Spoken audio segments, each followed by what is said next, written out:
selamat siang. Kembali bersama saya Umi Kalsum di Weekly Insight hari ini. Hal penting yang harus diperhatikan di pasar minggu ini. Meskipun laporan pendapatan profil tinggi meleset, keputusan mengejutkan Bank Sentral dan data ekonomi yang membosankan, pasar didorong lebih tinggi untuk ditutup pada Oktober. Indeks AS terkemuka, S&P 500, Nasdaq Composite, dan Dow Jones Industrial Average masing-masing ditutup tertinggi sepanjang masa. Indeks Eropa juga bergerak lebih tinggi. Optimisme pasar itu akan diuji dari semua sisi minggu ini. Dengan banyaknya pendapatan perusahaan, non-farm payrolls, dan pertemuan Fed yang diharapkan menjadi sinyal dimulainya pengurangan QE. Selain itu, suku bunga yang akan dirilis oleh BOE tak luput juga menjadi perhatian investor. Laporan data ekonomi Cina akan melengkapi fokus investor minggu ini. Inilah yang perlu Anda ketahui untuk memulai minggu Anda.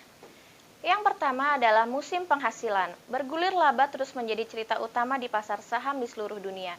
Sementara banyak nama besar telah dilaporkan dengan Microsoft dan Alphabet menjadi terbaik minggu lalu, dan Apple, Amazon, dan juga Facebook, peta perusahaan yang jauh lebih luas akan memperbaharui pada Q3 kuartal ini.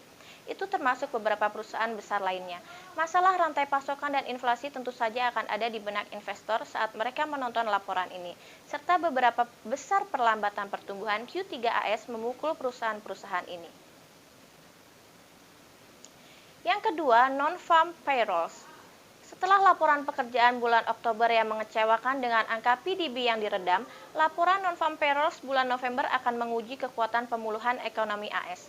Harapan adalah untuk 385.000 pekerjaan baru setelah NFP meleset dari harapan di masing-masing 2 bulan terakhir. Apakah jeda itu bersifat sementara dan karena lonjakan varian Delta musim panas atau masalah rantai pasokan masih harus dilihat. Laporan tersebut mungkin membebani kecepatan pengurangan Fed dan mungkin juga memberikan dorongan tambahan kepada Demokrat di Kongres pada negosiasi paket anggaran mereka. Yang ketiga, rapat Fed. Laporan Komite Pasar Terbuka Fed atau FOMC pada hari Rabu setelah pertemuan 2 hari, Ketua Fed Jerome Powell mengatakan dalam beberapa pekan terakhir bahwa rencana untuk memulai pengurangan pada bulan November masih berlanjut. Jadi pertanyaannya adalah apakah itu akan bertahan? Pengumuman Bank of Canada minggu lalu bahwa mereka akan menghentikan pelonggaran kuantitatif mengejutkan beberapa orang. Dan masih dipertanyakan seberapa cepat Bank Sentral akan menjauh dari langkah-langkah luar biasa era pandemi dan bagaimana ekonomi dan pasar akan bereaksi. Juga yang harus diperhatikan dalam komentar Powell dan konferensi pers, berikut adalah pandangannya saat ini tentang inflasi. Dolar AS muncul pada hari Jumat setelah diperdagangkan lebih rendah di sebagian besar bulan dan akan menjadi fokus jika ada kejutan. Yang keempat, suku bunga BOE.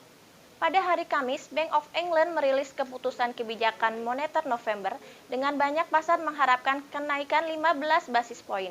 Bagaimana pasar menangani kembalinya pengetatan moneter masih harus dilihat. Tidak peduli berapa banyak yang sudah dihargai melalui ekspektasi.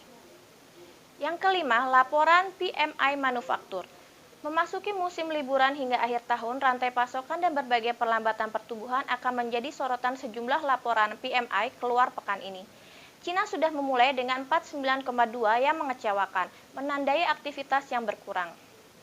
AS, Inggris, Jerman, dan negara-negara zona euro lainnya semua akan melaporkan.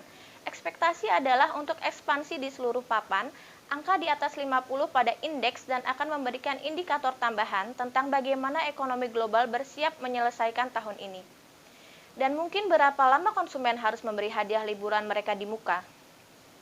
Demikian Weekly Insight hari ini, saya Umi Kalsum. Jangan lupa subscribe, komen, like, dan share. Salam profit!